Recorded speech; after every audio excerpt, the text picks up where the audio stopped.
Across America. Live. This is Point of View.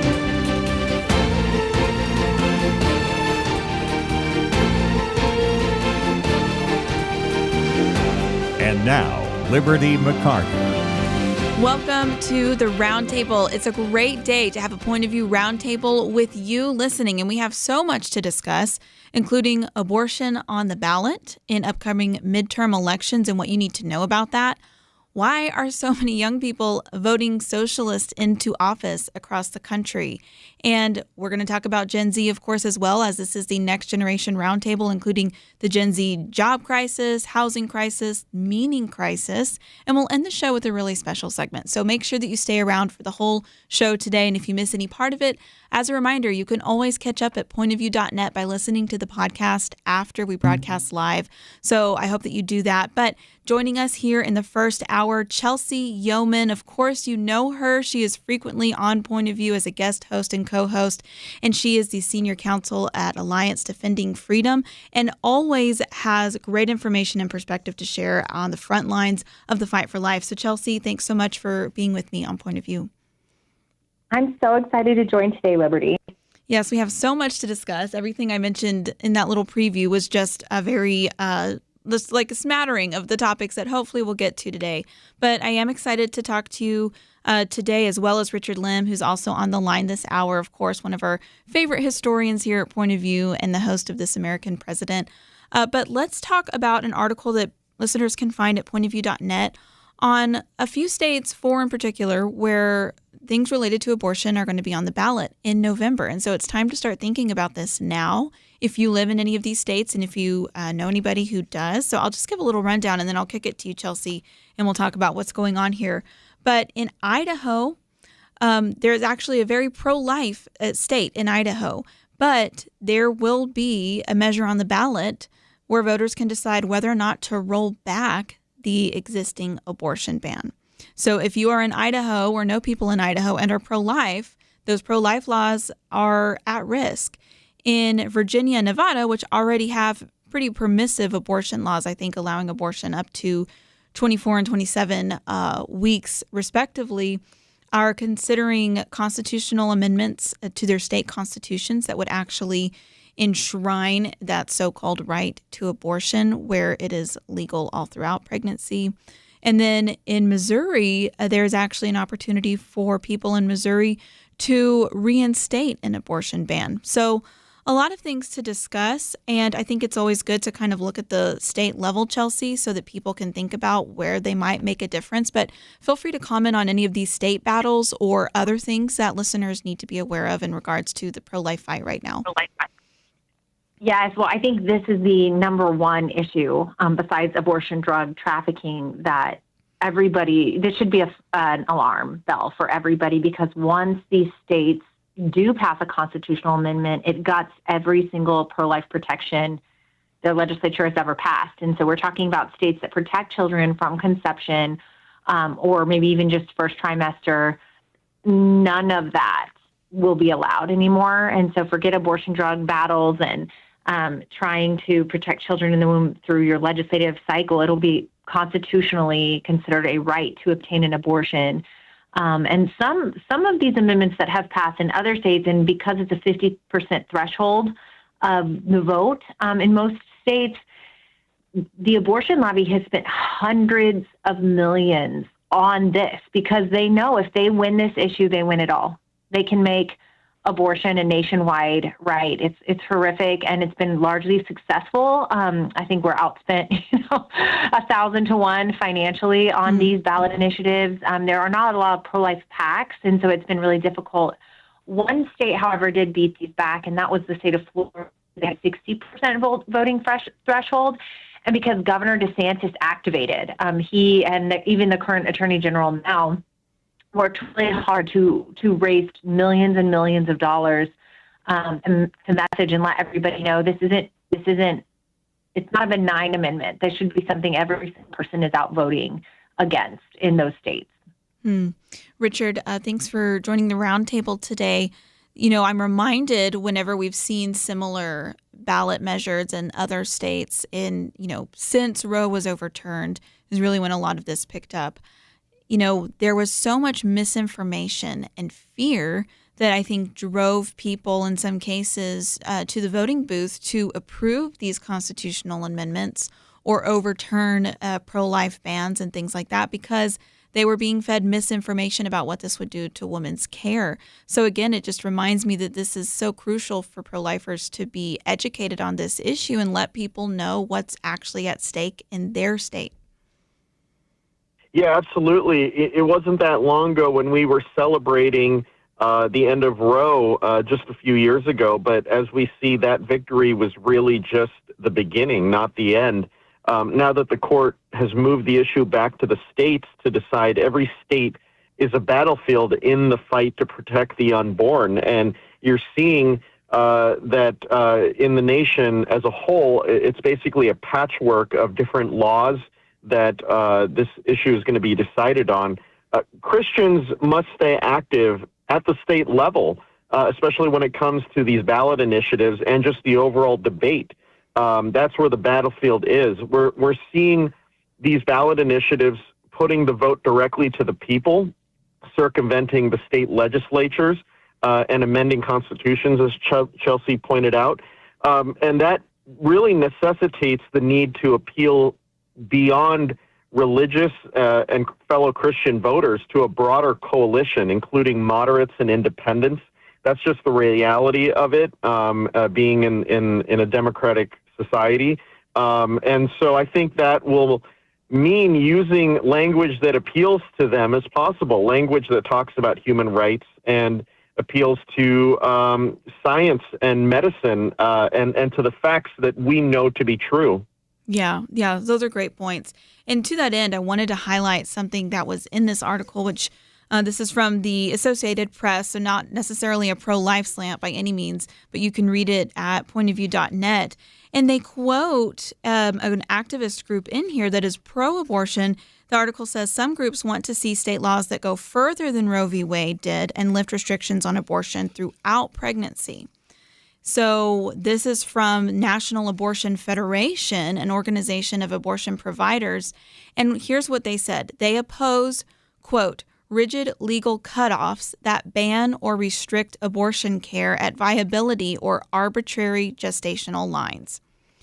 Now, honestly, I am glad they are saying this because I think it makes the true fight that we're in abundantly clear, because I also agree that those viability lines or other limits to abortion of here's when you can or can't have one, I also agree that those are arbitrary, because I think that human life starting at conception is worth defending because that is a human person and we have to defend the right to life.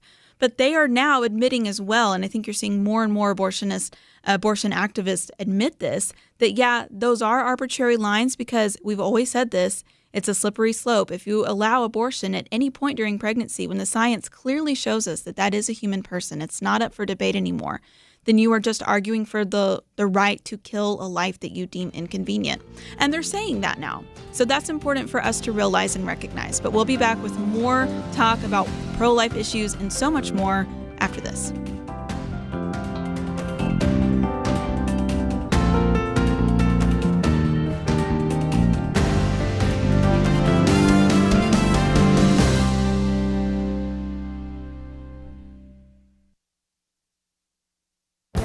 This is Viewpoints with Kirby Anderson.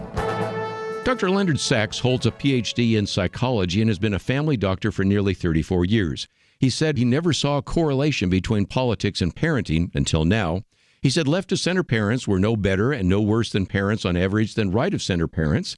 He has now documented that children of politically liberal parents are more likely to suffer from depression and anxiety and a lack of sense of life meaning and have substance abuse issues. He's noted that over the past decade, there's been an increase in what he calls permissive parents.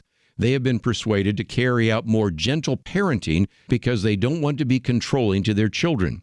In most cases, the children become the authority while parents try to be patient, calm, and punishment-free. His story from an article in the Institute for Family Studies illustrates this only so well. A mom brought her 6-year-old daughter into the office with a fever and sore throat. He asked the girl to open her mouth and say, "ah." She shook her head and clenched her mouth. He asked the mom for help. Instead, the mother merely replied, "Her body, her choice." NYU professor Jonathan Haidt has been on my radio program to talk about his book, The Coddling of the American Mind. He believes that the real reason that left-of-center kids are more likely to be depressed compared to right-of-center kids is that left-of-center kids have been taught to catastrophize events, to assume the worst, while right-of-center kids have been taught to be more optimistic.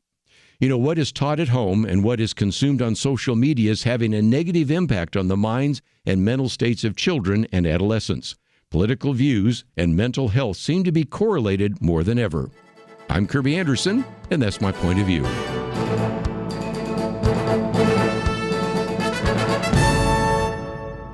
Go deeper on topics like you just heard by visiting pointofview.net. That's pointofview.net.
You're listening to Point of View, your listener-supported source for truth. All right, before we move on to our next article, which is also about the pro-life issue, I wanted to ask you, Chelsey, just final thoughts when we are talking about these state-level battles. And you were talking about how outfunded we are.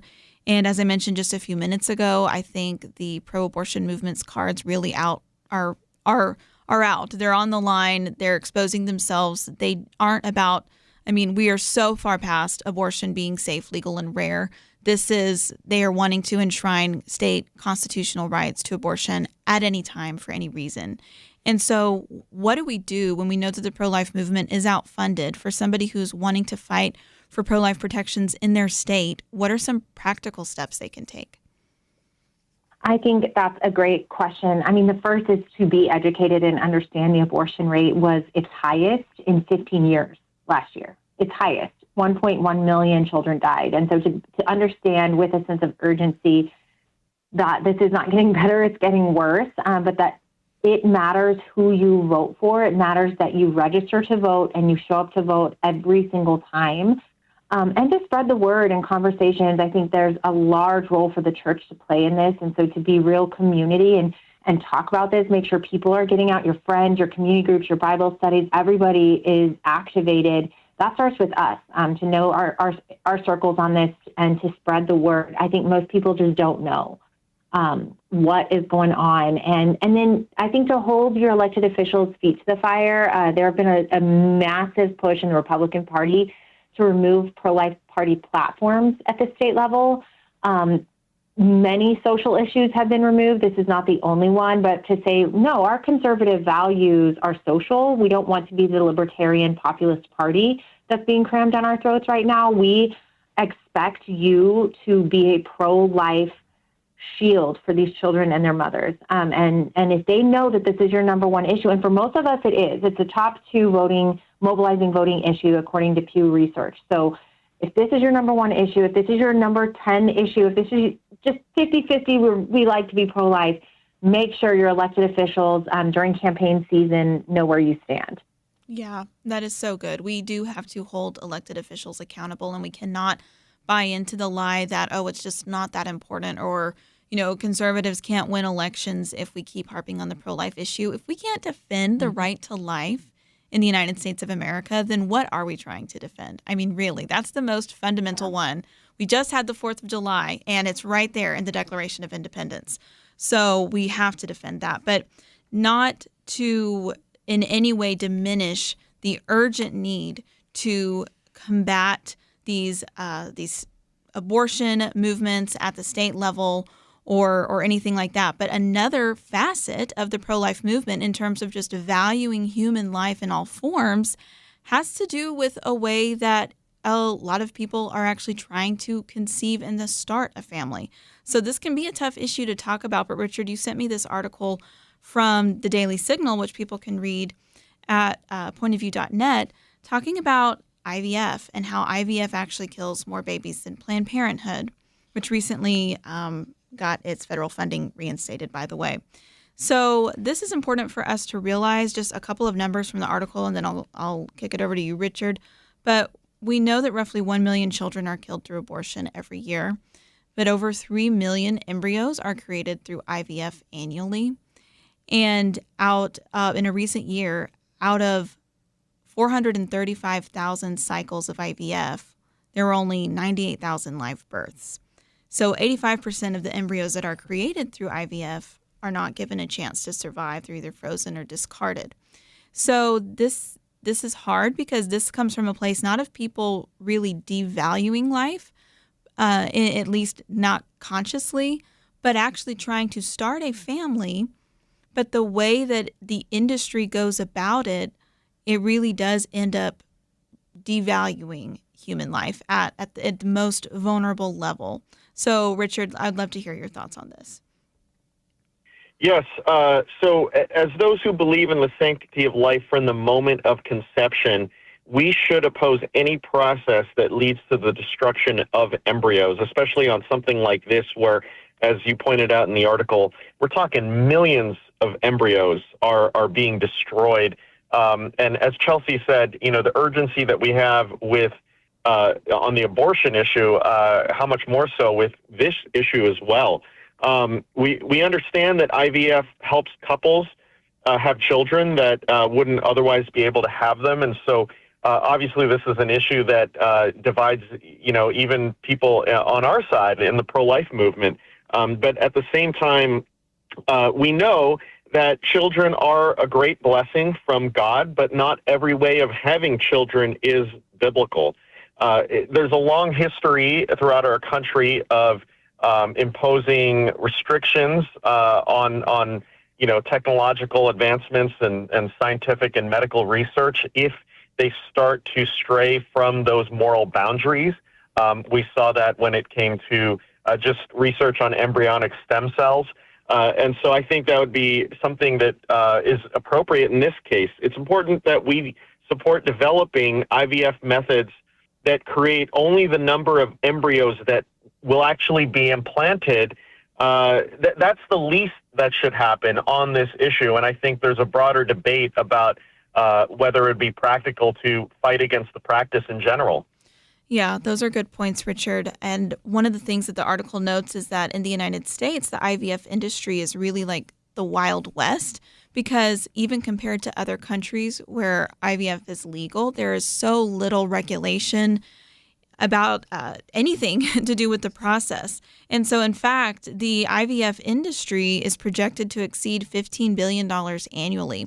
So, Chelsey, I think this is one of the reasons why it is often pushed even at the expense of other treatments that might get at the root issue. So one of the things that I've been reading more and more about is something called restorative reproductive medicine, which the left loves to hate on, but it is a process where when a couple is struggling with infertility, the doctor actually prioritizes identifying the root cause. Now, again, just like IVF, it's not a guarantee of a future pregnancy, but it has helped a lot of women and actually solve things at the root cause. I think so many women have been in a position where they go to the doctor for help with fertility and it's just like, okay, go to IVF. And so in some sense, I don't think that, I think that there's a lot of money behind the motivation to keep this industry going rather than care for women and couples where they are. Yeah, I think you're onto that. I believe the article says it's a $15 billion industry. So there's an exorbitant amount of money to be made off of this. And of course, I do believe insurances are now covering it. And so you have some states where it's required to be covered by insurance as a benefit. And I want to hone in on something because I think this is a really hard conversation that we're having. This is a hard topic. We're talking about people who love children, want children, cannot have children, or maybe can, but need to do it in an alternative way in order to make it happen. And my heart goes out and is truly compassionate for anyone struggling with fertility issues. It's a hard conversation, not just because of that, but because I think the easy thing for us to do would be to say, sure, to each their own. Everybody deserves a family. And ethically, we can't. We can't say that in the IVF context. And that's because even if you only, let's say there's only one embryo created and implanted, 30 embryos or more die for each one that makes it. For each live-born child, 30 other children died. And that's because it's inherent with more risk. There's a higher risk of miscarriage, a higher risk there won't be implantation. It is not apples to apples when it comes to success rates for children born naturally or through IVF. And so I think we should all know that and be aware of that. Children are more likely to die through IVF. And that's a hard truth, right? That's not something that's easy to talk about. And then the other issue is the entire IVF industry is unregulated. I would love for us to spend some time on that because it is the Wild West and it is ripe for abuse. Yeah, absolutely. In fact, there's people have started a term that I've heard and seen more and more is baby buying and saying make baby buying illegal again. But in many of these cases, there is little to no screening that is required for any adult to basically enter the IVF process in order to obtain a child. Oftentimes that includes using somebody else's egg or a surrogate. And what you are in effect doing is paying for somebody else to produce a child for you. And that is, not the screening that is required to even go through the adoption process is not required for parents through IVF. And so anyways, there's so much to discuss with that. And it's something that, like Chelsey said, it is a difficult conversation, but Christians have to be willing to go there. So we can talk about that a little bit more as well as other topics when we get back from this short break. So don't go anywhere. The Bible tells us not to worry, and yet there is a lot of worrying stuff in our world today. Thankfully, the Bible doesn't stop at telling us not to worry. God gives us a next step. He says we need to pray. But sometimes even knowing what to pray can be difficult, and that is why Point of View has relaunched our Pray for America movement, a series of weekly emails to guide you in prayer for our nation. Each week, you'll receive a brief update about a current issue affecting Americans, along with a written prayer that you can easily share with others. We'll also include a short free resource for you in each email so you can learn more about the issue at hand. Will you commit to pray for America? Go to pointofview.net. Click on the Pray for America banner at the top of the page to subscribe. Again, that's pointofview.net. Click on the Pray for America banner. Let's pray together for God to make a difference in America. Point of View will continue after this.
You are listening to Point of View.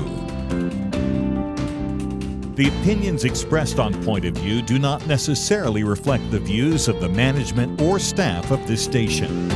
And now, here again is Liberty McArtor. So one thing we want to discuss today is why so many people young people in particular, are voting socialists into office. But before we go there, let's wrap up this conversation about IVF. And I just want to mention the reason we spend time on the issue of abortion and the issue of IVF, which, as we've said, that can be tough to talk about because that's an issue where people are wanting to have a family. But the reason we need to discuss these is because really the foundational thing that connects them both is whether or not we value the sanctity of human life. And so that affects abortion and what we think about that. That affects IVF and whether or how we think that should be practiced. It affects care for our elders. It affects so many things, how we treat other people. If we don't have a fundamental understanding of the inherent dignity of human life, then we cannot really understand any of these other issues that come out of that. But we were talking about how IVF, the industry in the United States, a $15 billion industry is where it's projected to go, really is the Wild West. Chelsey, I'd love to get a few more thoughts from you on just where we can start with pushing for regulations on this industry. Yes, well, several things come to mind. I mean, we at Alliance Defending Freedom have been having this discussion a lot. We work on all sorts of issues related to our freedoms and rights, the first of which, of course, is the right to life. And we've been discussing, almost an embryo bill of rights. Think about if this is a real child, which it is, it's a child that's been created, there is a duty and a responsibility of care to that child that every single living child would have. And so storage facilities, what comes to mind is that case out of Alabama, you may remember a few years ago, that kind of got the right all up in arms and worried. An IVF storage facility had a breach of security. Someone was able to wander in at a hospital, picked up embryos, and then dropped them because they're frozen and it was very cold. And all those embryos died. And the parents sued the facility for wrongful death and won. And that's a righteous win right there. Okay, so us saying, storage facilities have a duty of care. We know a storage facility failed and 4,000 embryos were killed. Maybe a duty of care for implantations. And then thinking about adoption type regulations for these embryos, because there's a whole body of contract law when it comes to surrogacy. And so surrogates may be able to terminate if they want, or what happens if one of the embryos has a genetic disorder. Are embryos, should they be allowed to be genetically edited, which is what's happening? They call them designer babies. Should you be able to pick the eye color, the hair color? They can edit the DNA out for genetic history, family history for diseases. And when you get into that area of IVF, you're truly talking about eugenics. Mm-hmm. You're truly talking about survival of the fittest, who does and does not make the cut when it comes to life, who is and is not valued. So I would start there. Let's start with basic safety and security, health protocols in the medical community, responsibility upon the medical community, and then making sure kids are not going into abusive homes, which we've seen a lot of. We've seen a lot of gay couples whose children they had through IVF, they are abusing at home, come out in the news recently. We have Chinese billionaires having 200 children via surrogacy in the United States and then bringing them back to China. This is unconscionable, what we're talking about. And so I know I'm very passionate about it, but the industry is fraught with abuse, and it would be great to just start to begin to have some regulations in the United States of America. Yeah, those are so good, Chelsey. I think we're going to need to do a whole hour at least on the embryo bill of rights. I think that is such a brilliant idea. And yes, often when we talk about IVF, we're thinking of maybe somebody that we know in our life who really went through a long fertility struggle and then they were finally able to have a baby. And it can be hard to talk about this issue or say, well, I think it should be regulated or it's not right, because maybe we know people personally who have gone through that out of the desire to have a family. But like you're saying, there are so many ways in which this is being abused. And this was an example out of Canada, but it was in the news earlier this week where a same-sex couple is actually suing their surrogate because the baby that they paid her to carry through the process of IVF was born with a cleft palate, which is a very treatable condition. And they are suing her because she withheld that information from them that while the baby was still in utero, that was discovered and that she did not abort.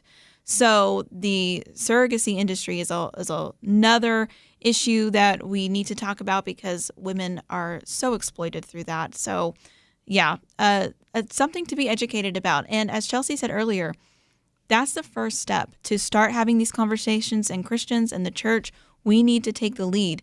So one way to help get the word out and educate people is to say with your Bible study or small group or your group of friends at church or your pastor, send them the podcast episode of our conversation today. In the first hour, we've talked about all these life issues that people might not be aware of. And so that's a resource that you can use to help get the word out and get that conversation going.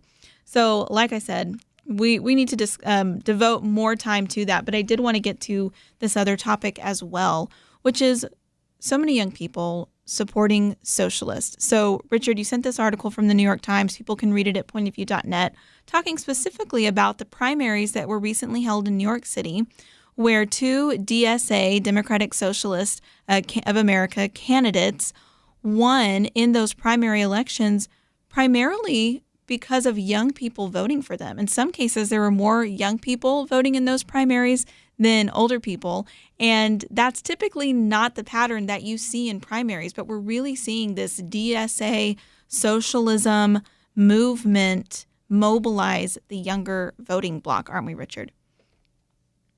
Yes, and I think it's a reflection of the fact that, and we all know this, young people are in serious trouble. We know the stats of increased depression and anxiety. We know that they're worried about things like housing costs and student debt, which causes them to turn to the false prophets of socialism, even though history shows us that socialism just creates more and more misery. We know that more than any previous generation, they are marrying and having kids at lower rates than ever before, which deprive them of many of life's greatest joys, to say nothing of practical things like greater income and stability. And yes, so I think as Christians, we need to make clear that it's actually the biblical institutions, not the government, biblical institutions like family and marriage and church and community that will do more to meet their needs than anything else. We know that young people are susceptible to the call for social justice. I think we need to be bold in defending our beliefs and the idea that the Bible is the only thing in this world that actually provides real justice. What we know from the Bible is what provides real justice, and that we Christians are called to care for the poor and protect human dignity. And I think, unfortunately, young people are trying to find those things in everything outside of truth and God's truth. Yeah, so well said. You know, Chelsey, I do feel like so many people, whether it's on the far right or in this case on the far left, with more young adults embracing socialism, there really is a desire for a sense of meaning that our secular culture lacks. Yes, that was such a great way to start this conversation, Richard. Just props to you because you cut to the heart of the issue, and I wasn't frankly even thinking about that. I went into political analysis mode when I read this article. But Richard, you're right. That is very much people, what you said, people are looking for hope in a world that feels hopeless and increasingly chaotic. I think we can all say this world looks very different than it did even 5-10 years ago. And it's there is one answer. There is a hope to be found in our Lord and Savior Jesus and in our future. But I do sometimes think this misguided idea that the government is the solution and answer to every problem we ever have. It's frustrating because when you look at something like charitable giving in the United States, who is caring for pregnant women in need? Who is caring for the orphan, the widow? Who is caring for refugees here? Or you look at any nonprofit, they're predominantly Christian. They're predominantly Christian and Catholic. And the charitable giving is far and above outweighed on the right, and the left would prefer to just outsource all of that to the government, and including their socialist agenda is essentially to allow the government to be their father, their God, their provider, their protector, and that is such a dangerous role for the government. And I was a little surprised. The most surprising aspect, because it was not surprising that New York, the most liberal bastion of America, is electing socialists. What is surprising is how many young people showed up. Yeah. The actual amount of voters, that was truly surprising. Yeah, definitely. Well, we'll continue discussing this when we get back from a short break, so don't go anywhere.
You're listening to Point of View, your listener-supported source for truth. So basically, I think we can say that young people are looking for truth in all the wrong places because they're identifying problems and are experiencing problems. And we'll talk about this even more in the next hour, just in terms of some of the affordability. That's a kind of a buzzword, but it really is a real problem for so many young adults, especially with like home ownership prices increasing and even how much it costs to buy a car and all these traditional markers of adulthood or the American dream, that young adults who are graduating college and in their 20s are all of a sudden, it seems so out of reach and they feel very disenfranchised. And so, Chelsey, you're so right. Like, there are so many problems that are real, but it's all about where somebody looks for the solution, isn't it?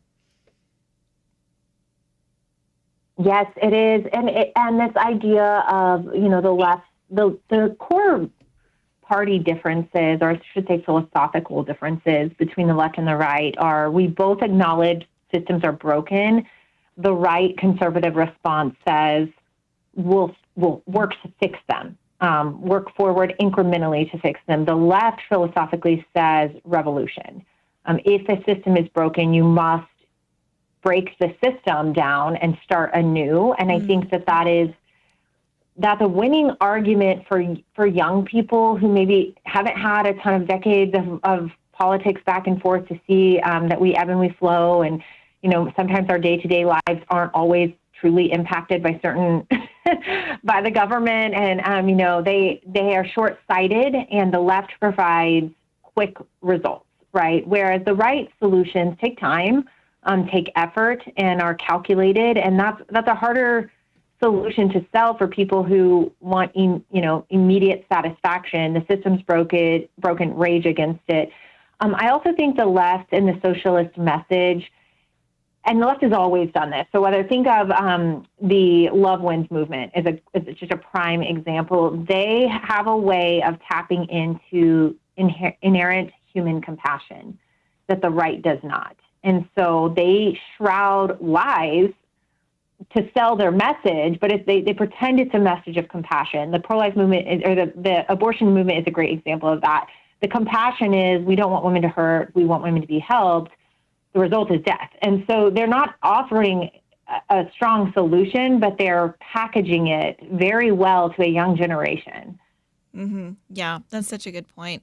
And we were talking about education and the need for that with regard to the pro-life movement. But Richard, really, we need this now, because the impulse to say, okay, let's, revolution, let's have the government fix all of these real problems that people are facing, that's not new, but it just hasn't worked in the past. And yet people's memory is short, or either they haven't really studied history, or they're looking at it through false interpretations and lenses. And so much of what we have to do, and I know that you think about this as a historian, is really understand, hey, some things work and some things just don't. Yeah, absolutely. And, it's one of those things where we all know that our nation was born of a revolution, the American Revolution, but that revolution was one that was really pitted against the idea of lawlessness. And, as we know in Scripture, God is a God of order. He is not a God of anarchy and chaos. And the founding fathers, when they built this country, they wanted an orderly system. They insisted they were not overthrowing government. They were overthrowing a specific oppressive regime, but replacing it with a government that enforced the rule of law. And for so long in our country, the word mob was a bad word. It was seen as a term that connoted chaos and ultimately what would be a violation of human rights, of property, of life itself. And unfortunately, we've allowed the left to make the concept of a mob a legitimate thing, even if they might not use the term mob.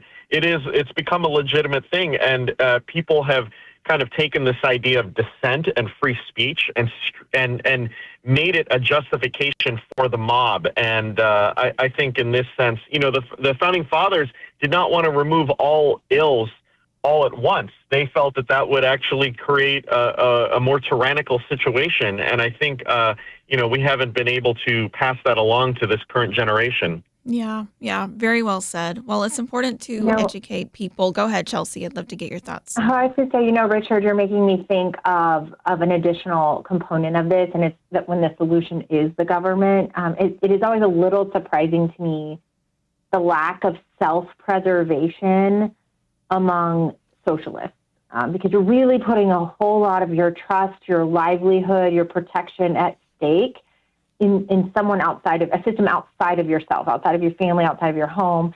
And that's a really dangerous thing to do. We know throughout history, obviously, but it always surprises me. There's this idea that the government is a white horse, but what happens as the governments change or bad actors are infiltrated, or the government just does what it does best, which is make everything slower and more expensive. And I don't understand that disconnect, that disassociation, but maybe they don't think much past the rallies and the battle cries.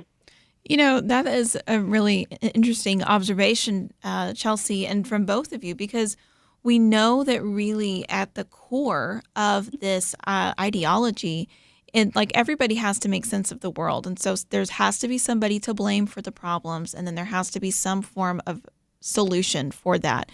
And so when you go really dig into the socialist ideology, it does have its roots in Marxism.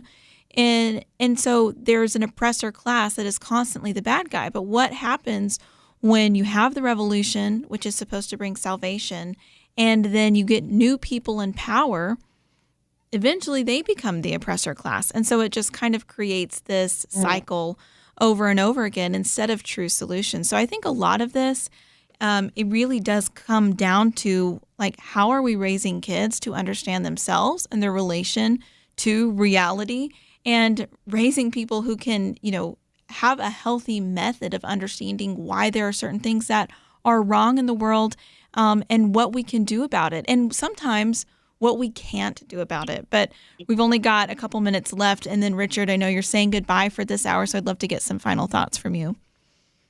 Well, a quote came to mind, and it was actually from a man that liberals celebrate, Robert Kennedy, the father, not the current cabinet member. But he basically said that he talked about welfare, and he said that there's nothing compassionate about putting somebody on a government roll where, instead of getting care that, treats him as an individual, instead it's care that treats him as a number. And I think, he was able to articulate that in a way that liberals at the time could understand and agree. And I think that that we can take, we can definitely take lessons in that as somebody, a man who is lionized by the left. If he could articulate that, hopefully we can as well. Yeah, that's such a great point. Well, Richard, thanks so much for being on the roundtable today. We're coming up to a break. Chelsey and I will continue to discuss several issues, joined by Ethan Watson here in just a few moments. And we're going to continue this discussion and kind of keep it going for a little bit, because there is a great article in the Wall Street Journal that I'm excited to discuss. Capitalism Gets a Bum Rap. And it all centers on a vintage refrigerator that went viral online. So it's kind of a fun angle to talk about. But we'll continue discussing really a lot of the misconceptions that young people have around capitalism and socialism, and understanding what those terms even mean. Because, surprise, surprise, a lot of times when people are throwing these economic terms around, they don't actually understand what they're talking about. So hopefully we can help in that regard. But we're going to a break. Stay with us. We'll be right back after this.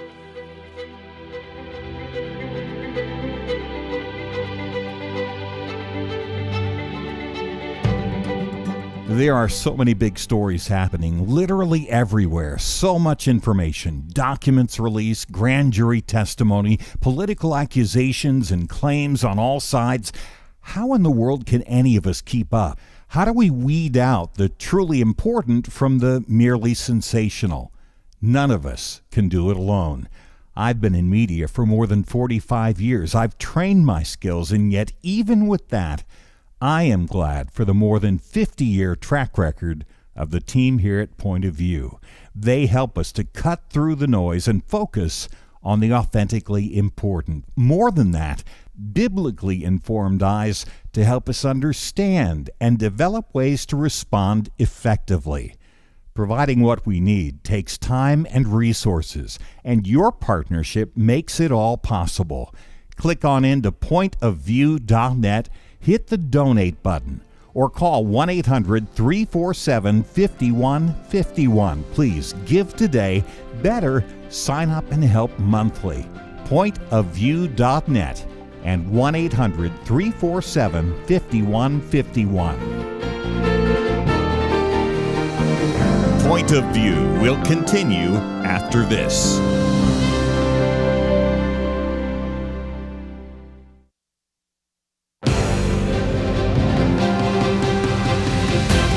Across America, live, this is Point of View.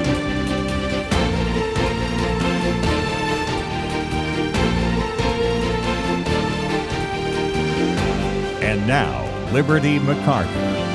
Welcome back to Point of View and the Roundtable. Had a great first hour. If you missed it, you can go to pointofview.net and you can listen to the first hour in the podcast format, and I encourage you to do that. But this hour, Chelsey Youman is still on the line with us, joined by Ethan Watson. It's great to have you back on the show, Ethan. It's great to be back. Thank you so much for having me. So just as a reminder for people, Ethan is currently a law student, and he is vice president of ASU, Federalist Society and Republican Law Association, doing a lot of great work writing and talking about important issues. So I'm excited to get your perspective this hour, Ethan, and continue our conversation, Chelsey. But we were talking about why so many people are falling for socialism right at the end of the last hour. So to kind of continue that, there's a column from the Wall Street Journal that we've linked at pointofview.net.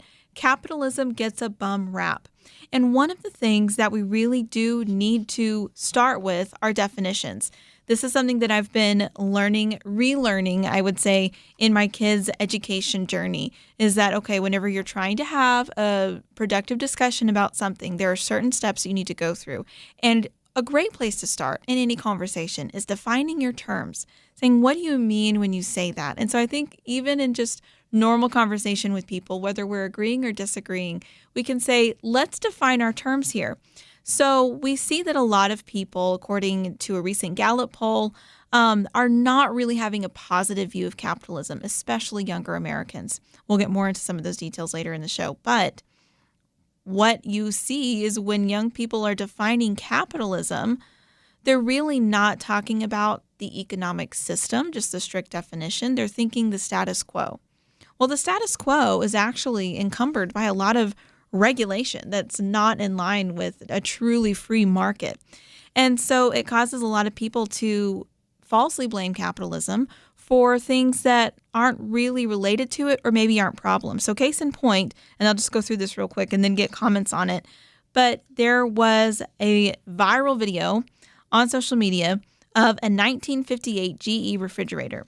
And in the comments, as this column documents, there were so many comments saying basically that capitalism is why we don't build things like we did in the 1950s. Now, maybe you agree with that. I think in a lot of cases that's true. But when you're talking about refrigerators specifically, you have so many people today who have refrigerators that back in the 1950s didn't even have them at all. In 1950, only about 20% of homes, didn't even have a refrigerator.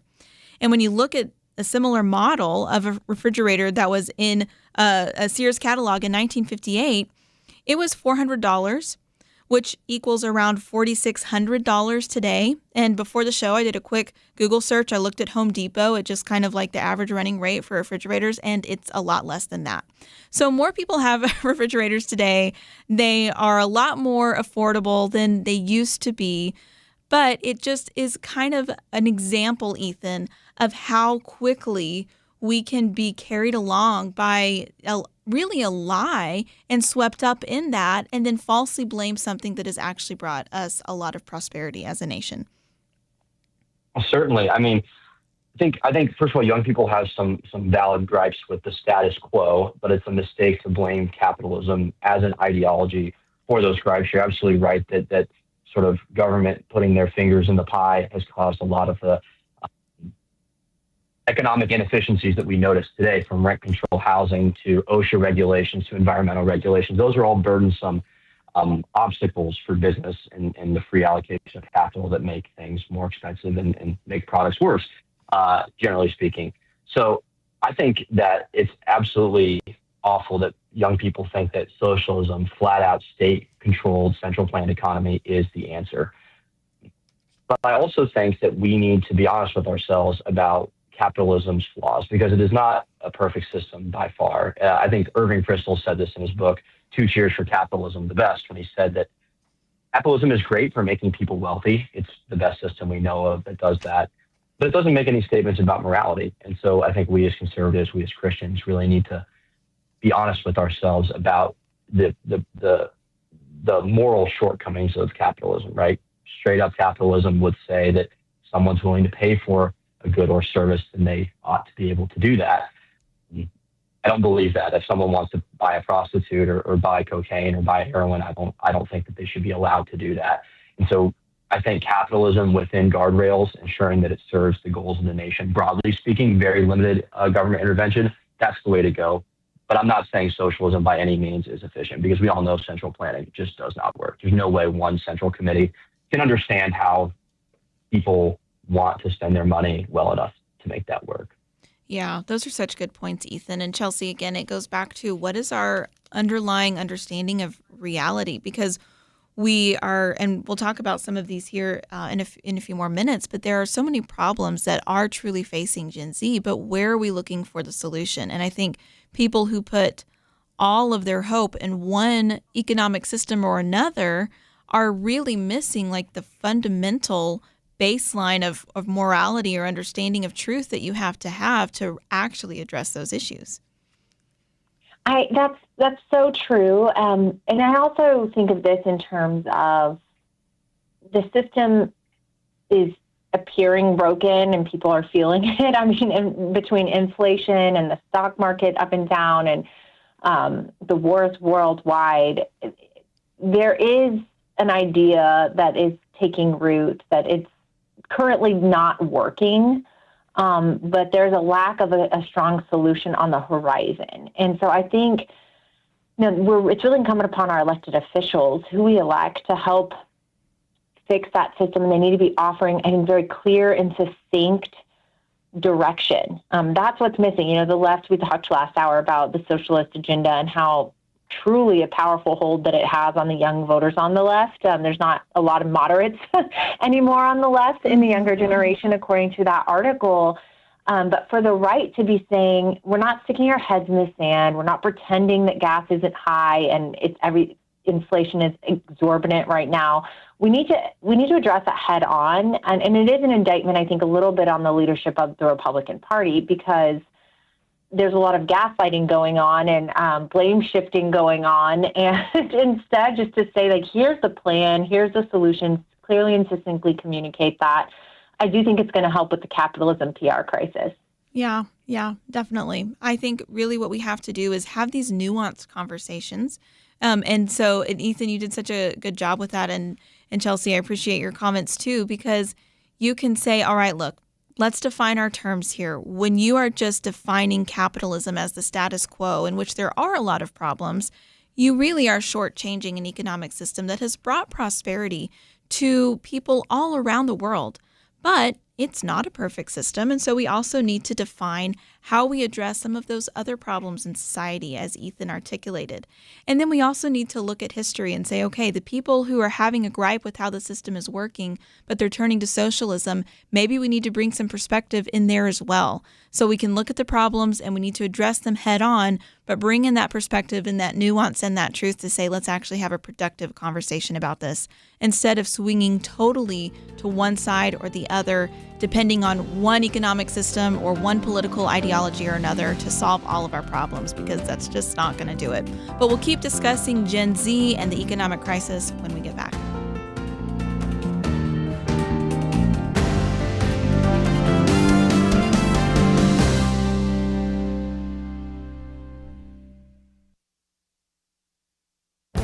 This is Viewpoints with Kirby Anderson.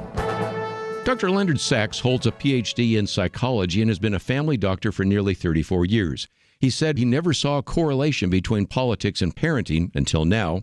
He said left-of-center parents were no better and no worse than parents on average than right-of-center parents. He has now documented that children of politically liberal parents are more likely to suffer from depression and anxiety and a lack of sense of life meaning and have substance abuse issues. He's noted that over the past decade, there's been an increase in what he calls permissive parents. They have been persuaded to carry out more gentle parenting because they don't want to be controlling to their children. In most cases, the children become the authority while parents try to be patient, calm, and punishment-free. His story from an article in the Institute for Family Studies illustrates this only so well.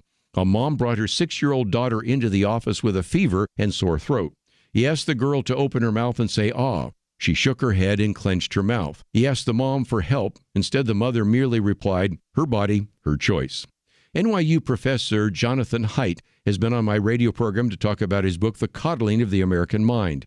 He believes that the real reason that left-of-center kids are more likely to be depressed compared to right-of-center kids is that left-of-center kids have been taught to catastrophize events, to assume the worst, while right-of-center kids have been taught to be more optimistic. You know, what is taught at home and what is consumed on social media is having a negative impact on the minds and mental states of children and adolescents. Political views and mental health seem to be correlated more than ever. I'm Kirby Anderson, and that's my point of view.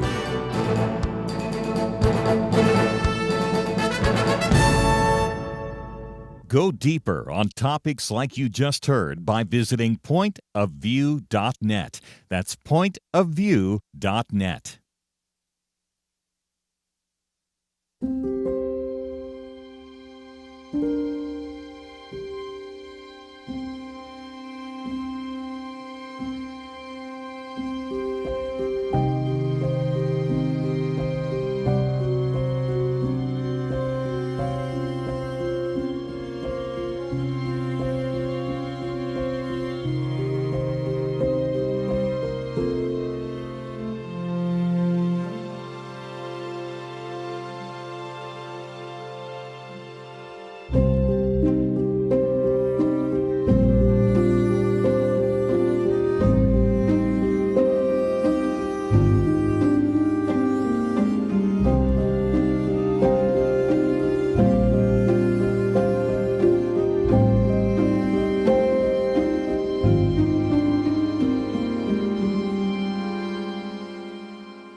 You're listening to Point of View, your listener-supported source for truth.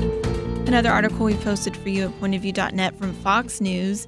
Gen Z is working hard, but the economy is putting the American dream out of reach for many.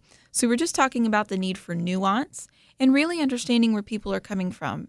Because let's just be honest, for all of history, people have blamed the kids these days. In fact, in preparation for Christopher Nolan's Odyssey that's coming out, I'm going to go see it next week. I'm trying to reread it really quick. And something that I haven't picked up on before is that there are so many comments about, wow, this young man really stands out. He's not like the other, lazy young men or children these days or young people. And so even in Homer's epics going back so many years, they were complaining about the young people. So we know that that's a thing. We know that that happens. But the reality is labor force participation among Americans aged 25 to 54 is near its highest that it has been in decades. So when people, and this is, of course, this article is in response to some claims from the White House press secretary, Caroline Leavitt, who suggested that a lot of Gen Z's frustration stem from them being lazy. But when you look at the data, that just doesn't really pan out.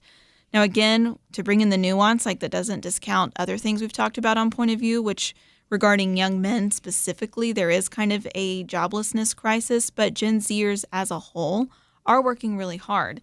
But a lot of things are changing. The economy just isn't the same way it was a few decades ago. So, Ethan, you're in that cohort. So we talked about the need to really also look at where the system is failing. So I'd love to get your perspective on this.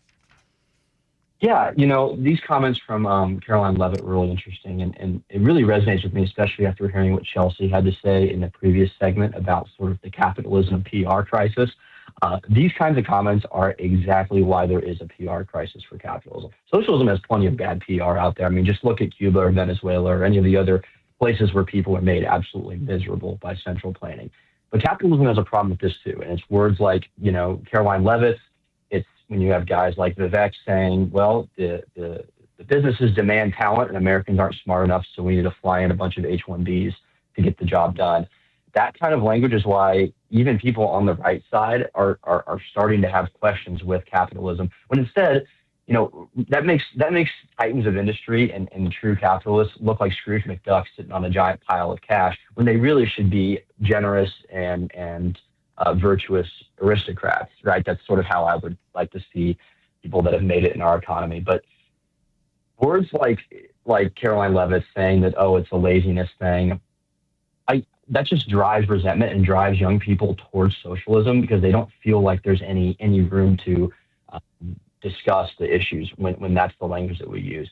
And so I think people who are making policy need to be attentive and realistic with the fact that, look, Gen Z is working really hard, and the economic conditions that made the baby boomers, Gen X, fabulously wealthy, they're not here anymore. And there's a plethora of reasons as to why those are the case, but it's not the avocado toast, and it's not the Starbucks coffee, and it's not flexible work either. It's government intervention, right? It's Biden era policies that like tripled interest rates. I think I read in this article, or doubled interest rates. It's those kinds of policies that are making it harder for my generation. So I think we need to be very cognizant of that. Yeah, you're right. Interest rates have tripled on things like cars and mortgages. And it's funny that you mentioned avocado toast because, Chelsey, I remember as a millennial, that's something that we were blamed for. And, if millennials, because it's the younger generation, millennials, and now it's Gen Z. Before long, it'll be Gen Alpha. If they would just stop, spending money on these things. And I did a podcast episode recently with a writer about the same issue who is also a millennial saying, look, we grew up having to side hustle, like so many people, even with college degrees. It's like they're working a side gig or they're having multiple jobs just to try to make ends meet. And it's not that they don't want to meet milestones like buying a house or starting a family, but it just feels so out of reach because you do have really, even though you followed the success sequence that was supposedly supposed to unlock the American dream, like go to college, get a degree, the things that worked for parents and grandparents, it's like, wait a second, I still can't afford certain things. So I do think that we have to keep that reality in mind. Yes, I also think there's a bit of a phenomenon related to, I'll call them boomers, the boomer generation, in that, most previous generations were retired by 60 to 65, and this fledgling economy is also impacting now boomers' ability to retire because what they thought they were going to need to be able to successfully retire, they need more now. So they're holding on to their jobs, and I have heard in the marketplace, because of a lack of retirement, it's not allowing younger generations to move up the corporate ladder in those leadership positions, into those upper management level positions where it's more lucrative. There might be more equity included in their compensation packages.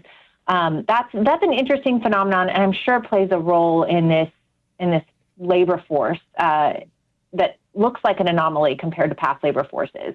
That's so interesting, Chelsey, and it just reminds me how everything is connected. So, Ethan, we're talking about boomers and whether or not they're able to retire, how that affects younger people, but let's bring the fertility crisis into this. So many people want to start a family, but statistically, we're looking at the numbers for millennial and Gen Z, and statistically, many won't. And a lot of the reason for that is that buying just single family homes is becoming harder and harder. But then when you aren't reproducing as a society, what do you have? You have an aging society. And so then that creates more of a burden on the younger people who are around because now they're having to support that aging society too. So really, it's a problem that I think young people are feeling very acutely right now, but it is having effects and everywhere and is so interconnected when you start to have these kinds of economic issues. Certainly. I mean, the housing costs, I think, are the most pernicious because that's so tied to a family. I'm 24, I'm a student. I live in a 2-bedroom apartment with a roommate. I'm not going to raise kids in that environment. And that's, obviously that'll change when I get out of law school. But for a lot of my friends, that's just their reality. I have a pretty large circle of close guy friends. None of them are married. None of them are even close to buying a house. And then I look to my parents' generation where it was less uncommon for people to have houses at age 23, be married at 23, 24. And so that's really bad because we need young families. We need people having a lot of children. We have a demographic crisis, especially given the state of Social Security right now. Like that's something that Gen Z is paying into, and it doesn't look like we're going to get any of it or very little of it at all. So we're already working to support a sort of geriatric heavy demographic pyramid. And you couple that with sort of these obstacles to having families, and I think we're in for a really rough time. And it's going to get bad for us, but it's going to get bad for the people older than us too. And so we need to really sort of take a step back and not say it's just lazy young people, and start figuring out what's going on structurally here and what can we do to fix it. Yeah, so important. Yeah. Chelsey, just a couple of minutes before we go to a break, but when you do have the housing crisis that I think does play a real factor in young couples wanting to start families, and yet you do want to promote families, like how do you hold that in balance and promote families and encourage people to start families when you also are recognizing these economic struggles?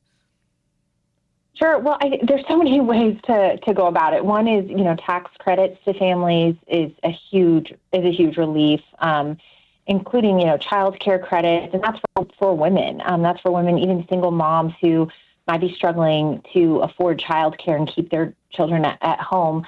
Another thing we should be really focused on, I think, on the housing market side is who is buying up all the housing and driving up prices. It's BlackRock and very, very, very large investment firms. And so I think there could be some guardrails placed to help protect the housing market from things like that. But there's so many ways to boil the ocean here. Yes. It's something that it's very important for us to talk about. So I encourage people to, again, go to pointofview.net, read these articles. We talked about the Democratic Socialists of America winning primaries in New York and how many young people are supporting that. We talked about the capitalism getting a bad rap and people not really understanding what that means from the Wall Street Journal, but also this article from Fox News where Gen Z is working really hard, and you can look at the labor statistics to prove that. So these lines that, again, the young people are just lazy or they don't know how to manage their money, that's not telling the story of what the challenges are that young people are actually facing. And so if we want to see a more prosperous economy and society, we want to see more young people getting married and starting families, we have to address these issues. And you can start to do that by getting educated, sharing this podcast after you listen to the live show with people, sharing the articles that we've discussed. And we have more to discuss when we get back from the short break. Have you ever met a child you knew would do great things? They displayed remarkable imagination, understanding, and a zest for learning. Now imagine someone takes that child and instead of fostering their potential with a real education, they feed them nothing but lies. That scenario isn't so far from reality. From a young age, Americans are fed a consistent stream of distorted facts, from the secular indoctrination they receive in many public schools, to the biases presented as fact in many colleges and universities, to the barrage of misinformation from the mainstream media and the lack of moral grounding in our society. It's not that Americans aren't capable of understanding the truth, it's that they aren't exposed to it enough. You can expose more Americans to the truth when you give to Point of View, where listeners receive facts, perspective, and biblical truth they don't get from society. As long as we have truth, we have hope. Give today at pointofview.net or call 1-800-347-5151. Pointofview.net and 1-800-347-5151. Point of View will continue after this.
You are listening to Point of View.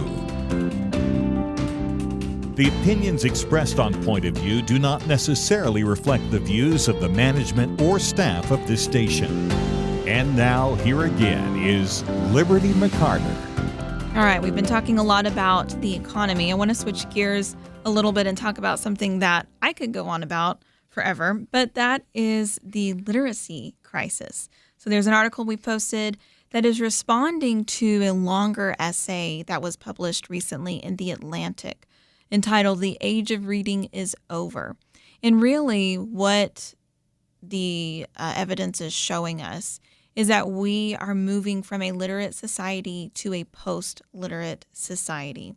There are so many facets that go into this, everything from the rise of the short-form video as the predominant form of information online and on social media, the predecessor, of course, being television itself. So shortened attention spans, the expectation of needing to be entertained. Here's one little quote from that Atlantic article that's included here in this article that we've posted. Reading has come to be seen as extraneous, even to some of the best educated members of society. Margaret Rennicks, Harvard's Assistant Director for Humanities and Social Sciences Support, told me she'd spoken with a student who was struggling to read a book written in Old English. What was the book? A Clockwork Orange, which was published in 1962. And the Harvard student, used ChatGPT to translate the book into easier language. So, man, I mean, if we don't have the ability or the attention span to read an entire book, and if you ask college professors around the nation, they're saying an increasing amount of students coming into even Ivy Leagues don't have that, then how are we ever going to have the attention span to be able to understand and debate ideas that are critical for a free society? So this is concerning to me, not just because I love to read books for fun, but because it really concerns me about the direction of our nation. But Chelsey, what do you think about this? Well, I think it's not shocking. We look around and see, we almost never see anybody without a cell phone in their hand scrolling. And so people are consuming information, but in a very different way, with a different methodology, more visual, less reading. And it's also indicative of a broader crisis in our education system, which is, in many respects, certain school districts are far more interested in DEI programming and ideological programming of children than they are of actually teaching necessities. And so it starts there. I think it starts with our educational system, and we think of our own children and how pivotal and paramount it is to get them in the right school that's focused on not just the right values, our Christian worldview being instilled, but a classical education is a great education, even a secular classical education, because it's rooted in logic. It's rooted in this idea of teaching analysis and thought process over methodology of memorization and rote memory. So there are educational ways I think we could rectify this, but it takes intentionality. It takes planning as a parent. It takes a generation being willing to invest in their children's education if it's private, or homeschooling. So that's time investment. But no, it does not shock me that literacy is at an all-time low in the United States right now, because our education system, I think, has hit a low. Yeah, and that's such a good point. I recently did a podcast episode on the new requirements for public schools in Texas regarding the English program, and it went viral because some biblical passages were included on the list. But to me, the bigger news was the fact that there is actually a really solid, revamped reading program that's going to be implemented in the state of Texas, where children will be required to read multiple whole books, where the status quo has become in far too many school districts to read short passages on a screen, which then that is contributing to this crisis. But Ethan, you're in law school. Look, Chelsey and Ethan, you both have been there. I haven't been, but I assume that requires a lot of reading. And so are you seeing this at all, Ethan, in regards to classmates or just, being raised in the digital age? Like, how has this impacted people's ability to really study deeply? Oh, goodness. I mean, I even see them myself. I'm almost ashamed to admit, law school is a lot of reading, long-winded, judicial opinions, and sometimes it can get a little dry, and I catch myself, relying on an AI summary if the hours get late and the assignments come due. But I'd like to shed some light on why this is happening, because I don't think it's just, again, lazy old Gen Z that's the culprit here. Part of it is what higher education, college, even law school has become, because it's not just about producing like intelligent, virtuous people. It's a jobs program. And it used to be, if you come out of college with a degree and good grades, that's all you need to land a job. But from the minute I stepped into my law school, literally like weeks into my first year, I was recruiting for my second summer internship, which is determinative of the job I get full time. And to be competitive for the top jobs, you do not just need good grades, but you also need leadership. You need oftentimes pro bono or volunteer work. You need club experience. And so I think for a lot of students, myself included, something has to get cut if we want to maintain our sanity in this sort of jobs hustle that we're in. And so unfortunately, that does mean corners get cut on the class readings sometimes. And I think that is sort of a product of the way we run our higher education. But that doesn't mean we shouldn't try for it anyways. And so I think a lot of students like me, I'm on summer break right now. I've got a lot of free time. I'm in what I like to call a season of leisure. Now is when you need to buckle down and keep your mind sharp by reading great books, studying great ideas. Because if you want to get involved in politics and you want to be dangerous, you got to know things. You got to know how to articulate them. So look, it's tough out there. It's tough to juggle everything you need to do to land a decent job these days. But when you find yourself with a season of rest, don't just go back to brain rotting and scrolling and consuming mindless content. Duolingo some Latin or read Dante's Inferno or even Stephen King, and you'll be a lot sharper and you'll be grateful for it. That's my 2 cents. Yeah, absolutely. And I love that perspective because I read another essay, I think it was last year, but it was really on kind of the rat race that education has become. And it's so true because, you were raised in a system that had to produce that kind of busyness. And so it's so true that it's not just about going and learning, but, you've got to get involved in this thing and you've got to join this club. And it's just like it's become too much. And the thing that I see, and I don't know if you see this too, Chelsey, and I'm somebody who it's like I want my kids to have varied experiences and all kinds of opportunities, try different extracurriculars. But there's so much pressure on kids even before college at younger and younger ages where they are so busy. And it becomes kind of a rat race to even get into college in the first place. And so it seems to me that our priorities in many ways are upside down where it's like, and again, it's the school system, like you're saying. We're not teaching kids to actually do the deep thinking oftentimes that they need to do or the kind of character development that they need, but we are making them so busy from such a young age. And then that's why a lot of times there is a struggle to like slow down or to really think deeply because it's about checking all these boxes. And it just doesn't seem like a fair way to be setting kids up for success. But I don't know if you have any thoughts on that. That's going into kind of a parenting rant. But this kind of busyness in culture, like I think it begins so young now. Oh, it truly does. From someone who is raising 3 very active, fun boys, the push for sports and activities, it's real and requires a lot of intentionality and boundaries and a willingness to say no to some things that are good, but maybe not best. It also starts at home. I think a love for reading starts in our family rooms, around the kitchen table, with books our kids are interested in. What is it they want to read? What do they find interesting? I always tell my boys, if you ever want to buy a book, I'll buy it for you. And we will go to Barnes & Noble and they'll just pick out a couple here or there. And it just instills there's a level of autonomy for them in that. And they get to choose what they're interested in. And stories are powerful. They're adventures. There's escapism involved. There's excitement or mystery. And so it's a great way to learn about our world and tap into this part, I think, of humanity that is going to be a lost art if we don't get a hold of it. Yeah, that's so true and so good. And that's something that we can start as parents and as just, whoever that we have the opportunity to influence. And Ethan, I love what you're saying is like we live in reality, right? So we'd love to see certain things of whatever system we're in change, but we have to operate with the time that we are given. But like you said, when you do have that opportunity, whether it's before bed or you're on summer break, I can make a decision and set an example if I have children to say, am I going to sit on my phone and scroll, or am I going to pick up a book and show that that's actually a good thing and make that, normalize that culture? Because we are heading into or already in a post-literate society where that kind of site is going to become less and less common unless we're intentional about it.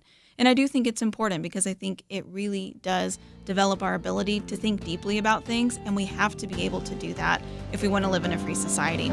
We have more to discuss, but we have another break. So after these messages, we'll be back on Point of View.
You're listening to Point of View, your listener-supported source for truth. All right, wanted to do something a little bit special for the last segment.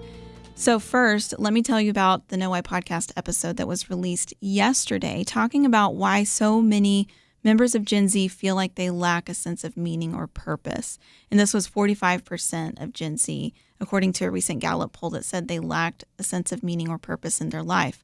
What I noticed is that a lot of that was related to jobs. And so many young adults were really relying on what they did for pay to provide a sense of meaning and purpose. But many felt that those kinds of jobs were out of reach, either because they were too difficult or they did not pay enough. And obviously, we've been talking about the very real economic struggles that young adults are facing. So I wanted to bring in a special guest, a POV point of view producer, Steve Miller, into the studio to talk about this with us, this segment. One reason is because Steve, in the past, on Know Why podcast, we've talked about jobs and whether you can follow your calling, find a sense of meaning in different kinds of jobs. And I know you've held a variety of positions over the course of your life, and you are actually about to transition into yet another role. And so I thought it would also be a good time for you to tell us about that. So thanks for coming into the studio. Well, thank you, Liberty. It's really an honor to be here. I don't say that lightly. It is, and it's been an honor to be here at Point of View for 9 years, producing and occasionally sitting across the table from you, sometimes with Kirby. And yes, I'm going back into teaching, which is what I did for several years before this. It's exciting. I'm going to be teaching speech and drama and theology at a local school here in Dallas. And I know when we talked about calling and vocation. There were all these things about how can you balance what you love, the vocation versus avocation. I really wish I had a magic wand. I could just wave it, Mm-hmm. But as you know, I'm an actor. That's my undergrad is in drama. I still do that, film, TV, theater, voice work. I do what I can, but I've never, ever made a living at it. So I've found several things to do, as you mentioned, that have kept me busy. Mm-hmm. Kept bread on the table. And I've been married now for 32 years, and my wife and I have done okay and raised 2 kids, but it's not been easy. Mm-hmm. Neither one of us. We both made that financially indefensible choice of getting undergraduate degrees in drama, but there it is. Well, look, and now you're going to be having the opportunity to at least teach drama. So yeah. But when you've had different professional roles, are you, in your experience, because talk to us because we're the Next Generation Roundtable, and I'll give Chelsey and Ethan a chance to chime in here in a minute too, but can you find meaning? Because this is a real concern for so many people of here's what I would love to do, mm-hmm. and yet it doesn't work for me to do that for pay. The whole do what you love and you'll never work a day in your life, like that's just not reality for a lot of people. No, it's not. And I take a little issue with that statement. I get where that statement's going, but when we say do what we love and you'll never work a day in your life, what we're doing is we're demeaning the actual idea of work. Because work itself can be a beautiful, wonderful, life-giving, fulfilling thing. But you've got to find that area where what you love to do meets a need. It's not always a perfect match. One of the things I say is look for ways that you can serve others. Like what is needed out there? I mean, it's a truism that when we tend to get discouraged and inward looking, find someone else to pay more attention to than yourself, which is a biblical dictum anyway, and find something you can do that will meet somebody else's needs. It could look like any number of things. Just know that you may spend your whole life doing both vocation and avocation. I would say really modulate what it is you think your successful life needs to look like. Guys, don't think that you have to absolutely be the one making the most money if you're married. There's just absolutely no biblical basis for that. Know that the two of you are probably going to have to work together to make this thing happen, and that's okay.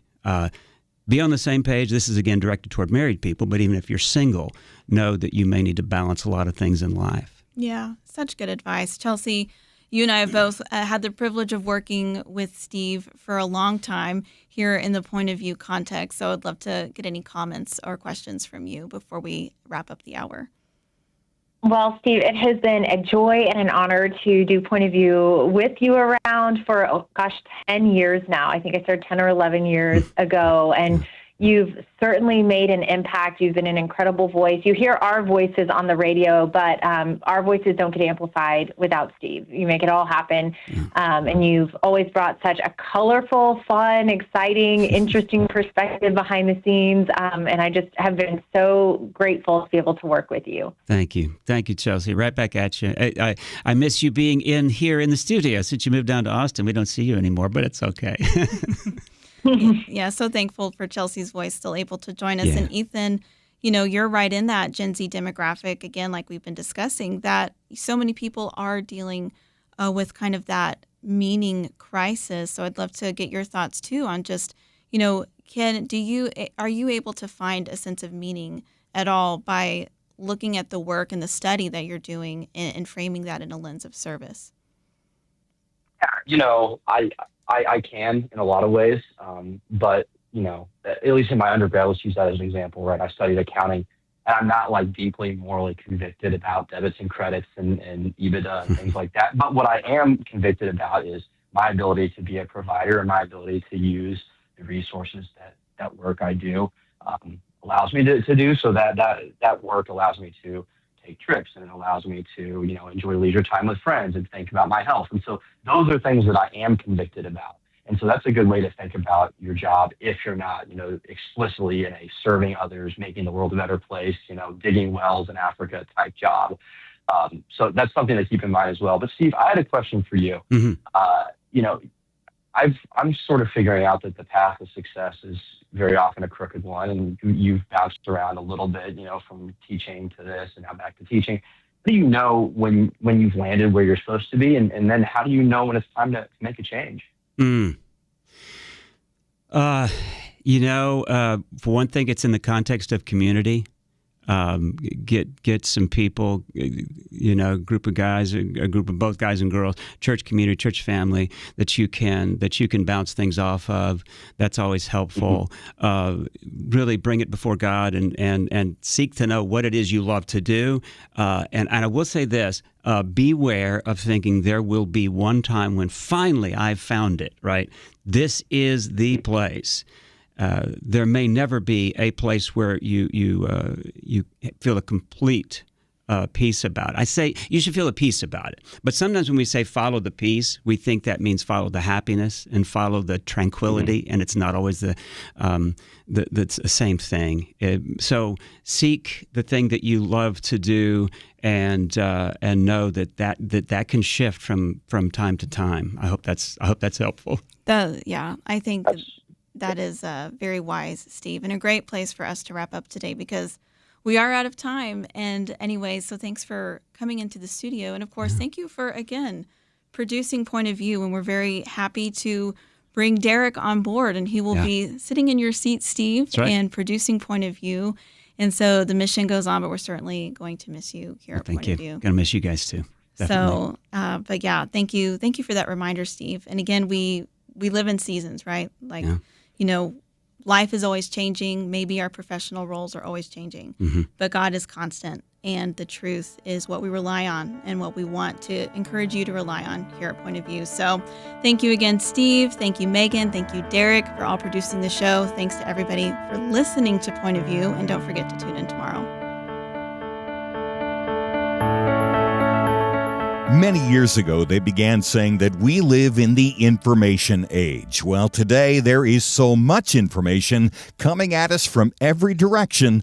The hardest thing is to discern which issues are really important and how can I make a positive impact without wasting my time trying to figure out accurate information.